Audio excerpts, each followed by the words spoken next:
నమస్తే అండి. ఇదైతే అనాసకాయ అన్నమాట. అయితే అందరికీ తెలుసు అనాసకాయని. దీన్ని పైనాపిల్ అని కూడా అంటారండి. ఇదైతే మన హెల్త్కి అయితే చాలా మంచిది. ఇది తినటం వల్ల క్యాన్సర్ కూడా నిరోధిస్తుందని చెబుతున్నారు.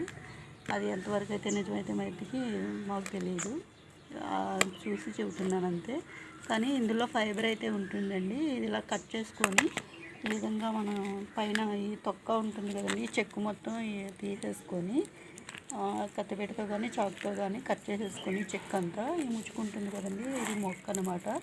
మొక్కను కూడా తీసేసుకోవాలి, ముక్కు అదిని తీసుకొని ఈ విధంగా అయితే కట్ చేసుకొని మనం పంచదార, ఇది కాస్త పుల్లగా ఉంటుందండి, కాస్త పుల్లగా తీపిగా ఉంటుంది.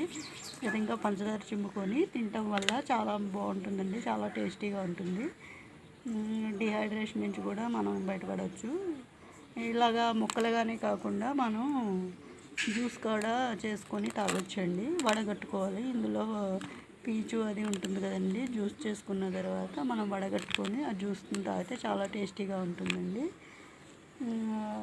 ఇంకా మీకు అవైలబుల్గా మీకు ఈ టైంలో అనాసకాయలు అవి బాగా వస్తాయి కదా, ఈ ఫ్రూట్స్ ఈ సీజన్ వారి ఏ ఫ్రూట్ వస్తే ఆ ఫ్రూట్ తినడం వల్ల మనకి హెల్త్ బెనిఫిట్స్ చాలా ఉంటాయండి.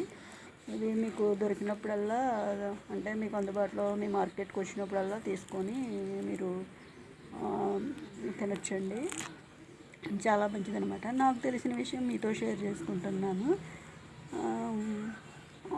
మీకు కనుక నచ్చినట్లయితే లైక్ చేయండి, షేర్ చేయండి, నా ఛానల్ని సబ్స్క్రైబ్ చేసుకోండి.